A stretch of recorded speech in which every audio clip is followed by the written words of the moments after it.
yeah. And anyways, like I've told myself this too. Oh, by the way, guys, welcome back. This is the start of a new video. But yeah, last time on Yu-Gi-Oh! Z, Flood and Bond started talking about jokes and other stuff.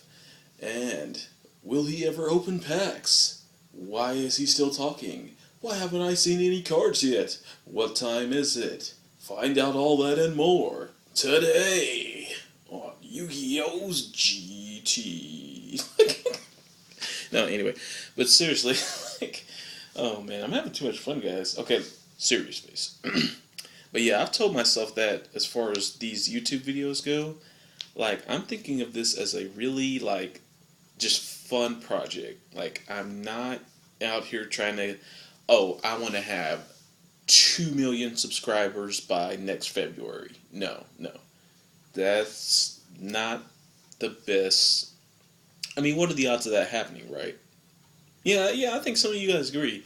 And for any of you like Let's Players or, pack openers or if you start making YouTube videos, that's fine. That's fine. That's great. There's nothing wrong with getting on YouTube and doing videos.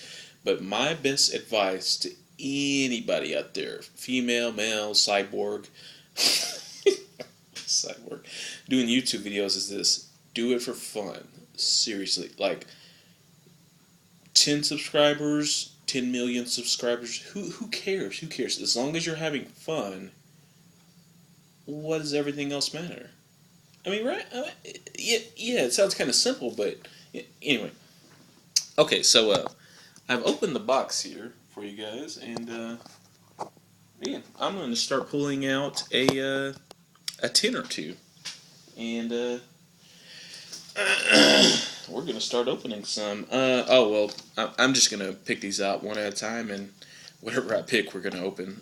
Just so happens the first one we got was a 2012. Excuse me, Yugioh Zexal Tin, and it says it has 14 foil cards. In the is this in the set? I don't know, but it says each Zexal collection tin includes 14 cards, an ultimate rare Gagaga Magician, ultimate rare Giga Brilliant, and ultimate rare Gagaga Bolts, and then I think the rest are variant cards. Yeah, it says an all new 21 card set starring monsters from the latest Yu-Gi-Oh series, and I believe this is Zexal. Just kind of like the start of Zexal, not toward the end. So you won't get like some of the monsters you see toward the end of the show. But yeah, it says 4 ultra rares, 7 super rares.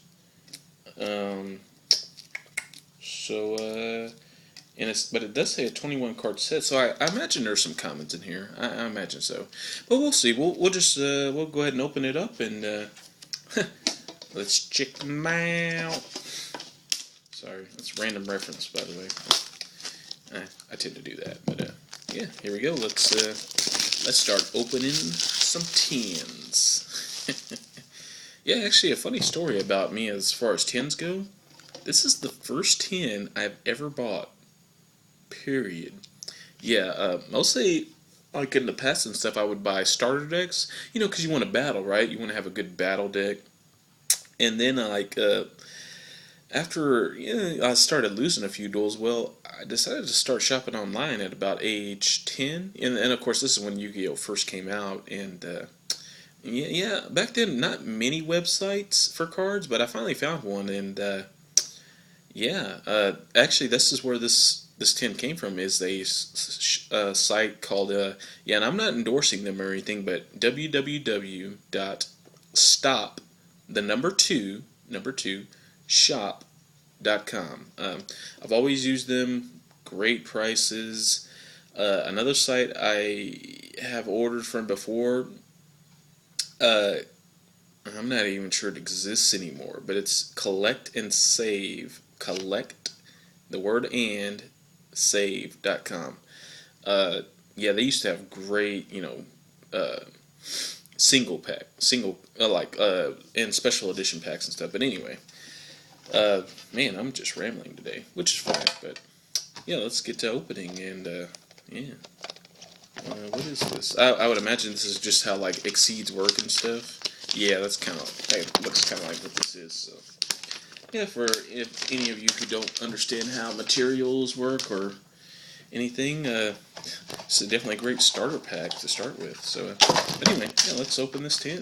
Let's and there's the Gaga Magician, ultra rare, pretty cool. Once per turn, you can declare a level from 1 to 8. This card becomes that level until the end phase. You can only control one Gaga Magician. Well, yeah, that is a pretty OP effect. This card cannot be used as a synchro material monster. Well, of course. I mean, if you could use it as a synchro, you could literally declare it 8 and then summon a level 4 tuner from your graveyard and have a level 12 synchro. That's OP. But anyway, Gaga Magician. And these cards automatically come in here. Giga Brilliant. Gaga Bolt. If you control a Gaga monster, target one card on the field, destroy that target. Zap. Alright. And these will be the cards that don't automatically come. So I'm looking forward to some of these. A ultra rare Galaxy Wizard. Once per turn, you can increase this card's level by 4 until the end phase. So if you use it, it has to be exactly level 8. Which is good because you could use this with Gaga and do a level 8 overlay. Anyway, you contribute this card. Add one Galaxy card from your deck to your hand, except Galaxy Wizard, except itself. So, next card is Curry Photon. Curry Photon. Always loved like the little chibi monsters in the show. They're always just so like it's almost comical. But anyway, what Curry Photon's good for is it really goes with the, of course, Photon decks, and basically, the sucky thing is you have to pay 2,000 points, to protect your photons. But if you do, use this effect,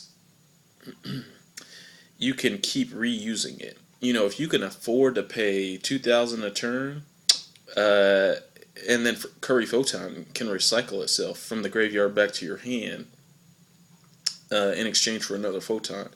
So if you can afford to keep, somehow, maybe this would be good with Life Absorbing Machine or something, and that works. Or even a Chaos deck, that boosts to over 50,000 life points, because then it's not so bad. 2,000 out of, let's say, 10,000 life points, not so bad.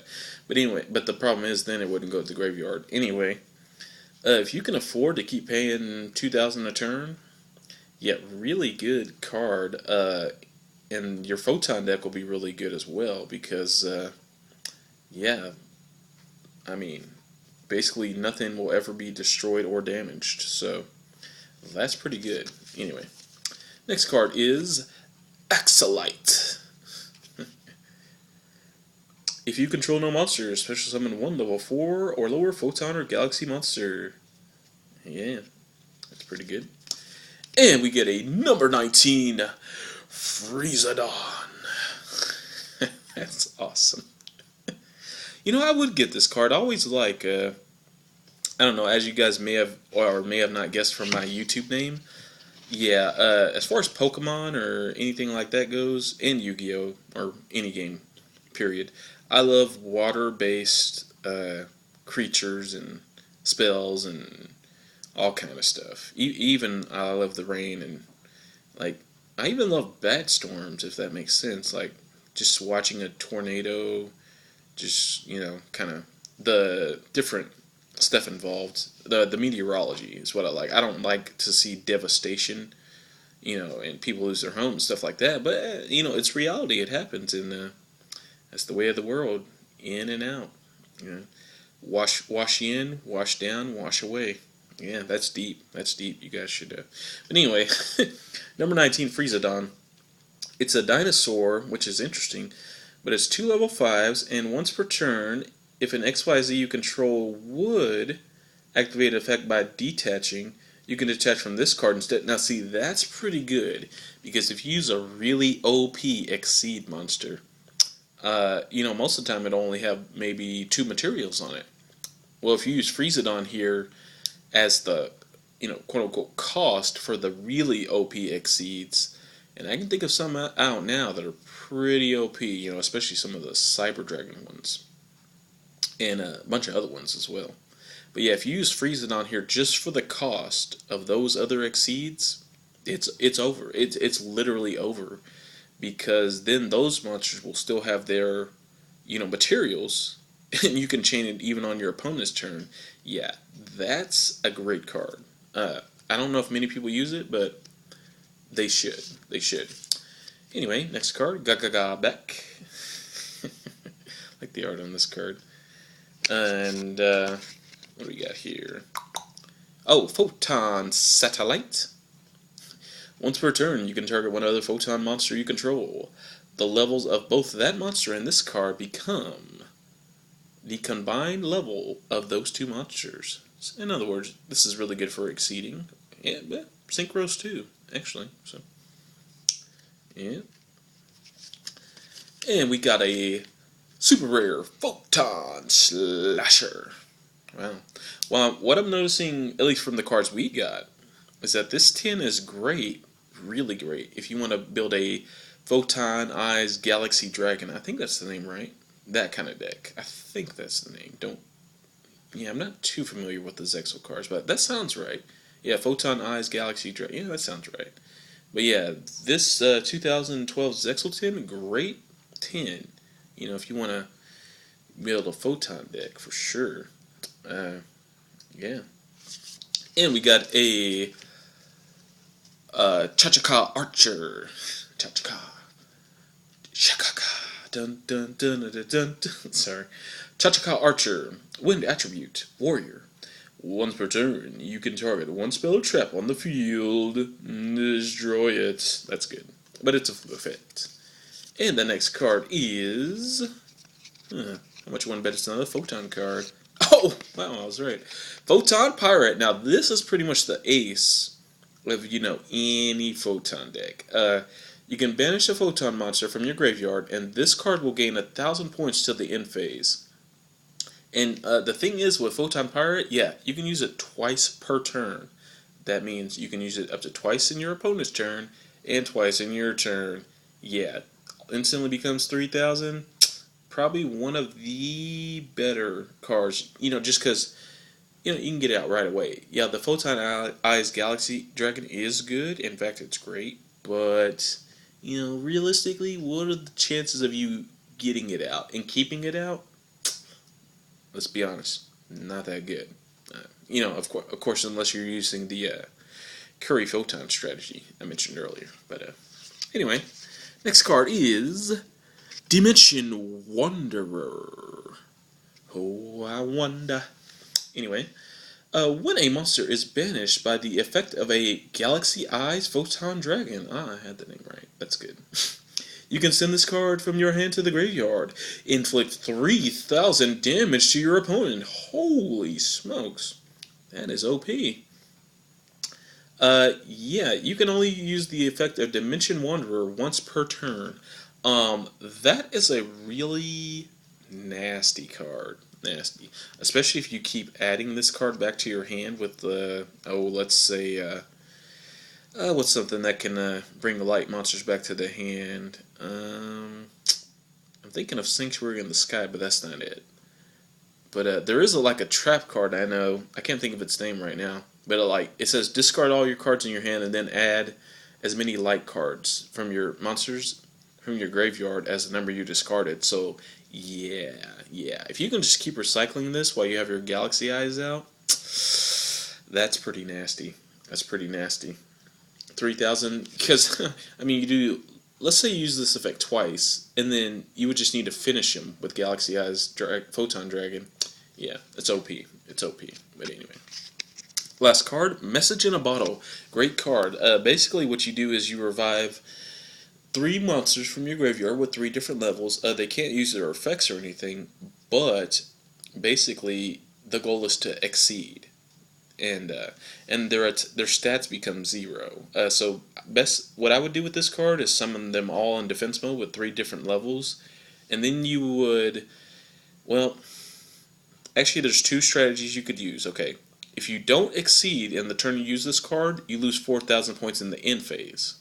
So you could just try to win that turn. Let's say you summon 3 of your strongest cards, and then you do a triple tribute, sacrifice 3 for, let's say, something out recent, Beast King Badabados, which in its effect would destroy all the monsters. So you try to wipe the field, try to wipe them out that turn. Yeah, good strategy, nothing wrong with it. But like what you'll mainly want to do is avoid, the 4,000 points of damage and exceed. But I tell you what would be really nasty. There's a counter trap called Barrel Behind the Door, and basically it transfers any effect damage you take to your opponent. So theoretically, it would take some doing, but let's say you had Barrel Behind the Door set. Okay. And you said to yourself, okay, I'm going to try to kill my opponent this turn. I'm going to try to wipe them out. They're at about, let's say by this point in the duel, there's 3 monsters with 3 different levels in your graveyard. You're probably at about, let's say you're losing 2. You only have like 1,000 left, and your opponent has, let's say, 6,000. So what you could do is do my strategy. Like I said, you have 3, tribute all 3, use the Barbaros effect, wipe your opponent's monster out, attempt to attack directly, And of course you want to get rid of their spells and traps. Okay, and so let's say Barbaros has 3,000. Now you just cut their life points in half. Okay, then this effect goes off at the end of the turn, and it says you are inflicted with 4,000 points during the end phase since you didn't exceed summon. Okay, you chain Barrel Behind the Door and shoot all that damage to their life points. Yeah, and then you would win. I mean, right? But of course, you have to worry about counters in the hand as well, which there's a lot of these days. So that's definitely a risky strategy. But hey, I'll tell you guys a secret. I've won plenty of duels using that strategy. And when it happens, people are just like, what the, like, what the fukala flam heck. And anyway, I appreciate you guys watching this video, and yeah, that was the Zexal Tin with Gaga Magician and a bunch of photon cards. And I'm going to end this video, and appreciate you guys watching. Stay tuned. As you can see, we got a lot more. So yeah, stick around. And this is Floodmon 14. Watching out. Splash Mountain. Whoa!